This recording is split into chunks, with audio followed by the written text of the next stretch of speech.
Good morning, guys, from Tirana, Albania, the capital city. Now, in just a minute, we have a couple of really big announcements to tell you about some upcoming things. But first, we have to tell you about our insanely crazy drive coming into the city and getting to our parking spot where we spent the night.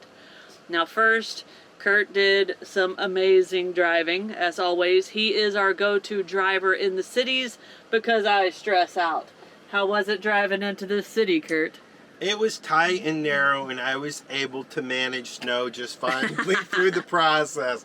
She indeed gets very nervous and white-knuckled, and I gotta be honest, the passenger seat in the van is the worst seat in the van.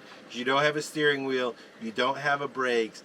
And in Albania, in Tirana, in this area that we're going through, there's always people walking across the road, people pulling out in front of you, and additionally, there's always the, what do they call that? Double parking. They're always double parked, so there's always a car just parked in the driving lane. And they don't pull way over and try to double park politely. No, it is Albanian culture, apparently, to just stop and get out and leave your car and go in the store with 3 feet left between you and the curb. And they'll do it on both sides of the road. It is definitely an adjustment, but it's definitely an Albanian thing, so we can't be mad about it. It's just something you have to expect here. We made it. We found a nice place in the city that's secure. It's costing us 600 lek, which is basically about $6 for 24 hours of parking. And you may wonder why we came here to this crazy city and are parking right in the middle of it. We're going to tell you that in just a minute.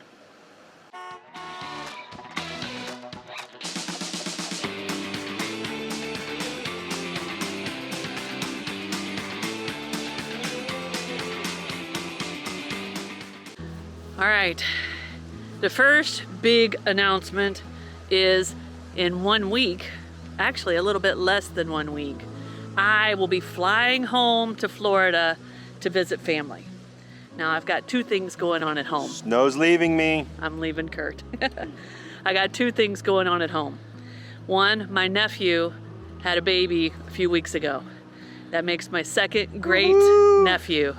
And that is worthy of a trip home in itself. But the other one is, and this one's kind of a reality check, guys, with the way we live. My dad's health is not the best. Now, it's nothing dire. I don't have to make an emergency flight home. This has been planned for a couple of weeks. But I do need to go home and have a visit with family. You know, living this travel life we live most of the time looks glamorous, but we try to make sure we show y'all that it's not always that way. And missing out on family events and being away from loved ones, family, and friends can be kind of hard. So Curt went home last summer. Not long ago. To visit his family and get us new laptops. So it's my turn. And the bummer part of that is with the van and the kitty cats here, it is just really too difficult for us to plan a trip to go home together.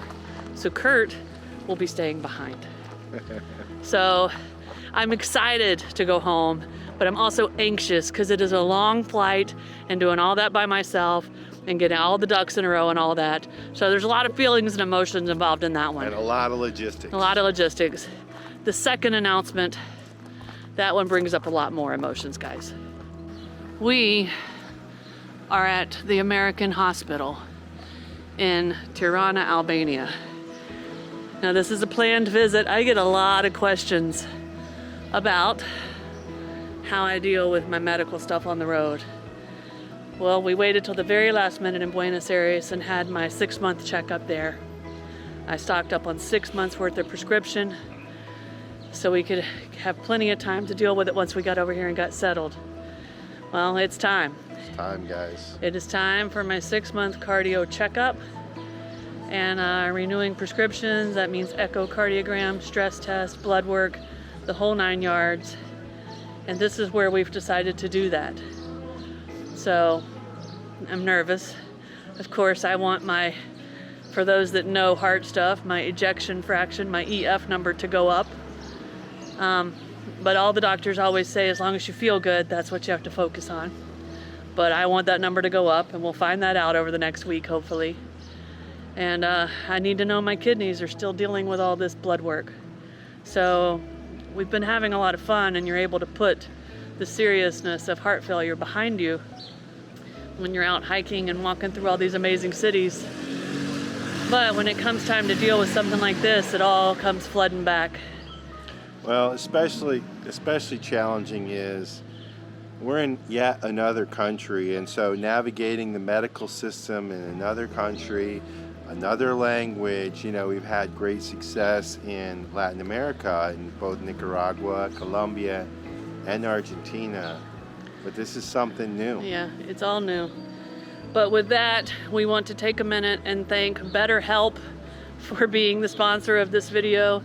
It could not be more perfectly timed because this does really stir up the emotions, guys. Now, you guys know we have worked through sponsorship videos with BetterHelp before. And if you follow our journey, you know we don't do a lot of video sponsorships unless it's something we really connect with. And we believe in being able to talk through problems with someone. And sometimes you have friends and family that can help, and sometimes you might need to reach outside of your network. Now, BetterHelp can connect you with a licensed therapist who is trained to listen and give you helpful, unbiased advice. It's pretty easy to get started. You just go to the website. You can use our link, betterhelp.com/snowandcurt. Now, of course, I'm putting that on the screen, and it's also down in the video description. But you go to the website, you fill out a easy couple of questions, and before you know it, usually within about 48 hours, BetterHelp is going to connect you with a professional who has years of experience helping people with struggles just like yours. Now, the next really good thing about BetterHelp is that you can do this from the comfort of your home. You can do it on a telephone call, a video conference, or through messaging. So all you need is a cell phone or a computer to get started. And we encourage it, guys. If you've got something you're working on that you need to talk to somebody outside of your network, this is a really good way to get the help you need. And with that, let's get back over to the main part of the video and see what's going on with my ticker. Yeah, this is just where they see the heartbeats. They don't see the heart here. This is just where they read the beats.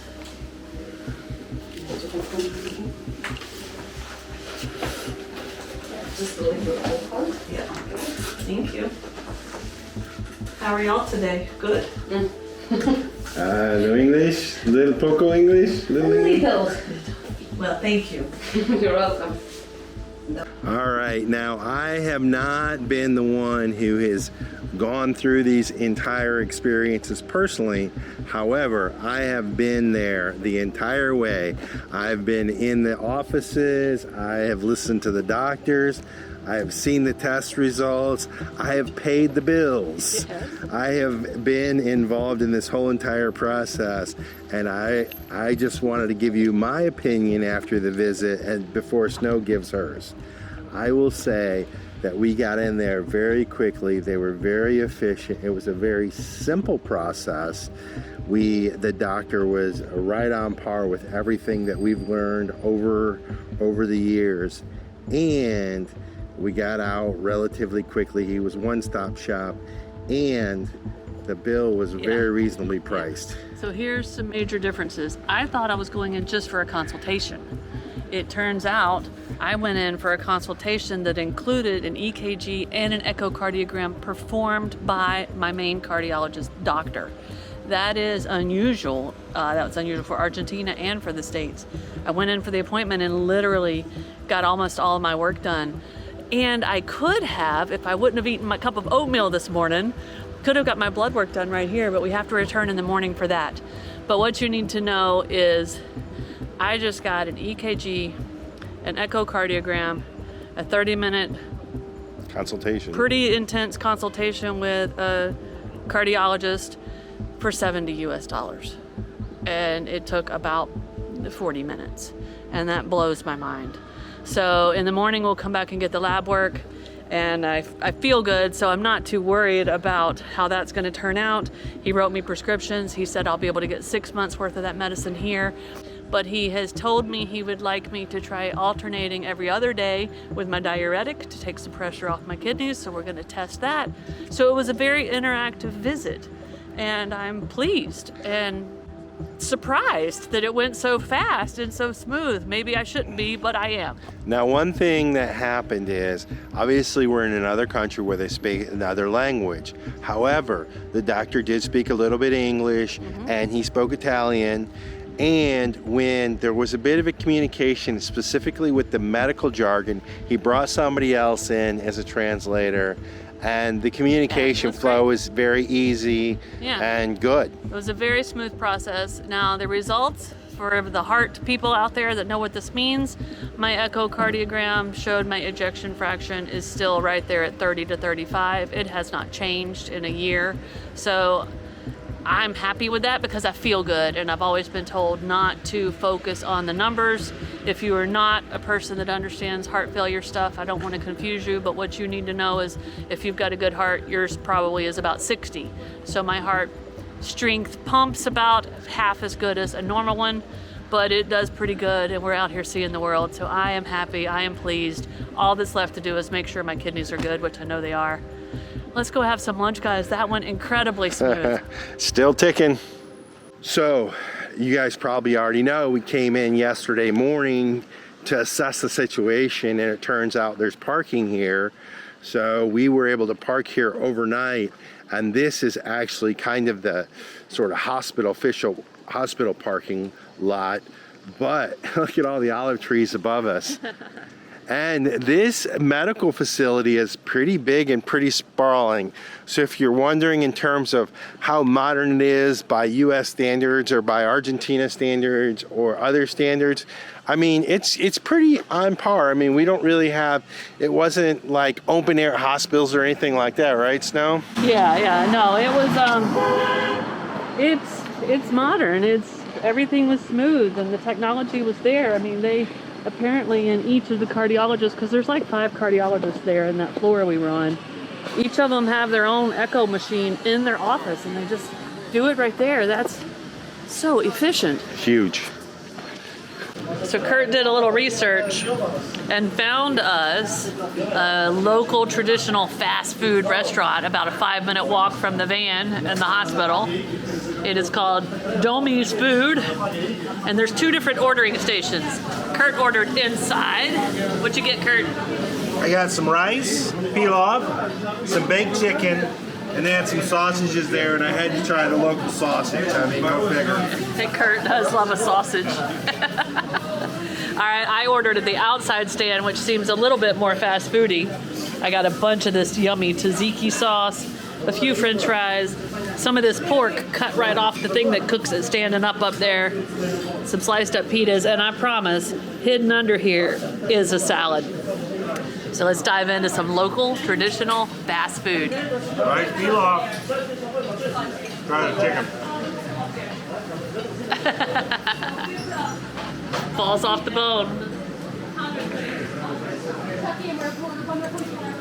Finger licking. Tastes like chicken. Is that chicken or pork? It's pork. The way they cook it on that slow roaster that spins, like they did in Argentina. It is delicious. Shaved and it looks crispy. It is. It is good. Stay off my plate, Curt. All right, the meal was delicious. So good. It was $12 for 2 people. It was a ton of food, and as usual, we overdid it. But we're not done. I'm gonna overdo it a little bit more. We need some coffee. There's a bakery over there. I need some bread. Okay.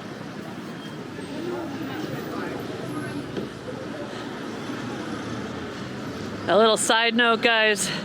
In our last video, Curt climbed up that steep mountain.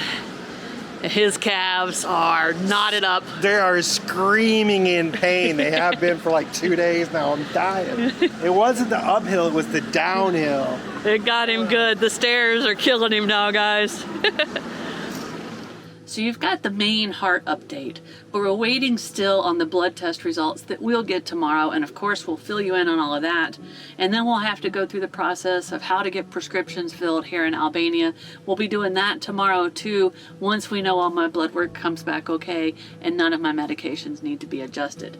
But I also know we have a ton of new people that have joined our journey since we moved over here to Europe from South America. So I just want to take a brief moment back up to a year and a half ago and get you guys caught up on what I mean when I say my heart troubles and having to get heart checkups. So a little over a year and a half ago, maybe close to 2 years ago, we were in Peru at Machu Picchu. We had just made this amazing hike and seen this beautiful historical bucket list place. And we were at our campsite and I got really, really sick. And we thought that possibly I had come down with a case of COVID. I was having trouble breathing, I was fevery, I was very achy, all sorts of things. But I eventually, within a couple of weeks, got to feeling better and we were able to leave that campsite and head towards Brazil, where we were touring through the Pantanal and seeing all that amazing wildlife. But what happened as we were driving through all that beautiful wildlife scenery is I started to get weaker and weaker and become more and more tired. And by the time we got to the prime part of the Pantanal where you can see the jaguars, I couldn't walk more than maybe 50 feet without losing my breath. And I knew something was wrong. So me and Curt left Brazil almost immediately and headed towards Buenos Aires, where we had done a little research and knew there was a good hospital. And it turns out, yes, I was very, very sick. We went into the emergency room. I was immediately admitted to the cardio ICU.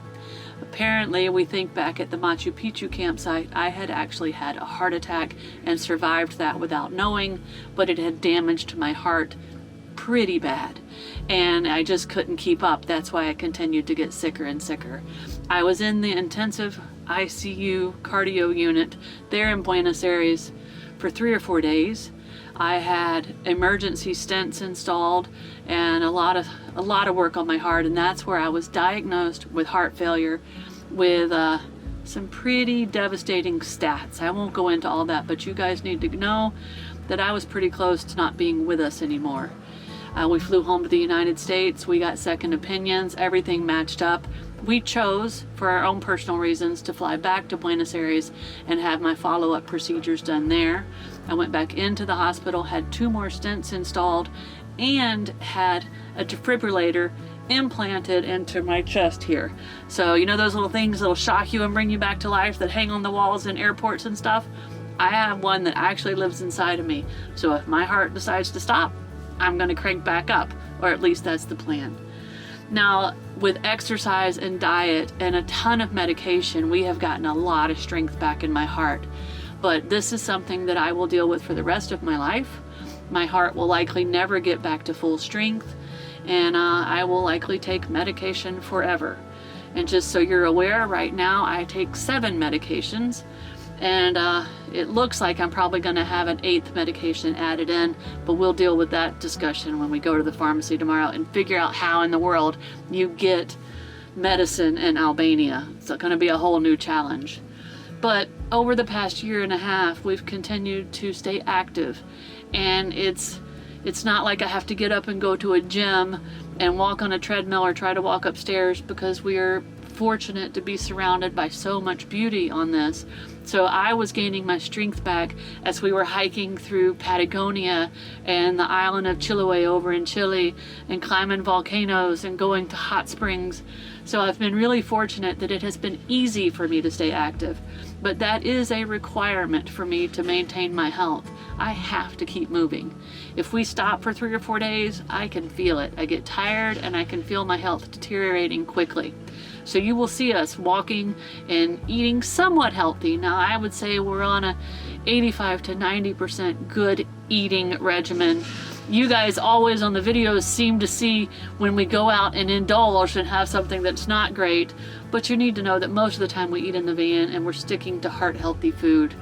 But right now I'm happy with how I feel, and how my heart is responding to things and how much activity I'm actually able to do. I am limited. You see that in some of the videos, but the alternative is not being here at all. So that is to catch everybody up to speed and know what's going on. So when you hear me talk about my heart condition, now you know. Now in the morning, first thing, it's blood work, which means I can't eat after dinner tonight. And then we wait a few hours and we go back and have another appointment with the doctor, get the all clear that my kidneys are handling all of this medication, and then go pick up our drugs. So we're gonna settle in here in the van, literally spending the night and camping here in the parking lot of the American Hospital 1. There's 3 of them in Tirana. We're at 1. And we're gonna edit. We'll be back tomorrow for more updates. Good morning, guys. So it's really kind of a cool thing that we're literally parked next door to the hospital, because I got to get up really early this morning, walk over here, do my blood tests. So let's go get that done. It's 7 a.m. If you follow our journey, you know I'm not the morning person in the van. So this is early for me, but it means we'll get the results faster and be free to start exploring again. Blood work is done, and it cost a little bit more than yesterday, but what you need to know is I have to get extensive blood work, a lot of special cardio tests, so it's not just your standard blood workup. They do a lot of cholesterol testing and something called a BNP. So it was about $160 US, but again, that's not so bad. Now we're gonna head back to the van, and I come back at 2 o'clock today to get my results and review them with the doctor. It's amazing how quickly this all happened. But now I had to fast, so there was no eating after about 8 o'clock last night, so I am hungry. I'm gonna go have my morning oatmeal. All right, 2 o'clock came pretty fast. I walked the 2-minute walk from the van over to the cardio doctor's office and got my blood test results for my kidney and my liver and my cholesterol, mainly the kidneys being able to handle all the pills that I take. All came in perfect, guys. It feels weird to be so proud of your kidneys. Some people are not as fortunate, and the medicine really does a number on them. In fact, a lot of people with heart failure that are on a lot of the medications like I am end up in dialysis. So I am beyond thankful, really beyond thankful that my kidneys are kicking ass. All right, before I head back to the van, I'm gonna go up here to the pharmacy, see if we can get our medicines, and then maybe have a coffee. Curt hung back at the van. I told him if anything went wrong, I'd call him, but he's chilling with the kiddies. Come on, everybody, shout a big thank you to my kidneys with me. I know it's weird. That's a big relief for us. All right, time to hunt down 6 months worth of medicine. That's another thing. I need to have these doctor's appointments every 6 months. And some countries down here would be more like maybe the United States and only allow you to get a month or 2 at a time and have to have refills when you go each time, which would be kind of hard for me. But Albania is not one of those. It's going to be more like South America. The doctors say I should be able to get all 6 months and take them with me and not have to worry about this again till it's time for my 6-month checkup. So let's go see if that's true and see how much it's going to cost.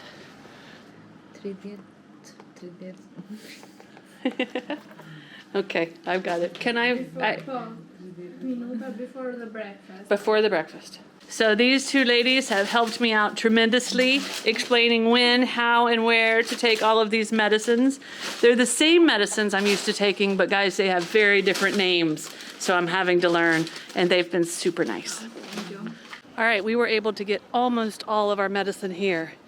There is one medicine, I take 8 different types of medicine. There is one medicine that I take that the doctor here loves a lot. He studied and practiced in Italy most of his life. And he doesn't know why, but they do not have that medicine available here in Albania. They have something similar, but he was very honest with me and told me it just wasn't as good. So I got all of the other 7 medicines except for that one. And you guys may remember our American van life traveling friends that we met up with in Italy and cooked that Christmas holiday dinner with, David and Diane. Well, right now they're in Turkey. Turkey, for most medications, does not require that you have a prescription. And they carry the one medicine I need that I can't get here in Albania. So a little bit of a spoiler alert. We're gonna be meeting up with those guys in the next 4 to 6 weeks. And they are going to pharmacies as they pass them and gonna try to round me up 6 months worth of that. Even if they can get a couple of months, it'll buy me time to figure out what country to get it in. But talk about people on the same journey as us and understanding some of the hardships of full-time international travel and being able to just call them up and ask them to do that. It is a big ask, a big favor, and they've already reported back that they've already got 2 months worth. So they're rock stars. And they post some nice pictures and stuff over on Instagram of their journey. They've been over here for 7 or 8 years, I think. So if you haven't already followed them from our last video, be sure to go find them on Instagram and tell them that Snow and Curt sent a big, giant thank you. I made it back to the van. We're about to have some coffee. But before I start sorting this, I want to show y'all what a bag of 6 months worth of medicine looks like. Now you'll see all the boxes in a little bit. I'm gonna let y'all sort with me back here after we have our coffee. And then we can come up with the grand total, but that's a big bag of drugs. Legal drugs. Good morning. So it took me 3 or 4 hours to sort out all of my medication. The way they package things here in the boxes, you have no choice but to go ahead and open them up, pop them out of all those little silver things, and get them into some pill bottles that I bought back in Argentina. It was a lot of popping of the pills, but it's done, it's sorted. I added up my receipts, and I've got 6 months of medication for about $370 US, which is insane. One of my medications at home in the United States without insurance would be $700 for 1 month, just one of my medications. So I am pretty pleased with the prices here. Now this morning we left our trusted hospital parking lot that worked out beautiful for having to do my appointments and being right there where all the pharmacies are. And we spent 3 nights there and paid $18. Now the reason we're already leaving is because we wanted to beat the traffic. We actually got on the road and drove at about 6:20 a.m. and it worked out beautifully. We got a lot closer to the city center of Tirana, where we were able to find some paid parking that we found on Park for Night, and we got here at about 6:40, so we avoided the insane traffic. That was Curt's idea. Kudos, Curt. Woohoo! He is back there about to whip him up some breakfast. I'm gonna have some breakfast, and then our plan, the reason we drove down here, is there are a few really cool things here in the city center of Tirana that we wanted to show you. But that is gonna happen in the next video, because this is where we're gonna wind this video down, and we will see you guys in a few days from downtown Tirana here in Albania. Cheers.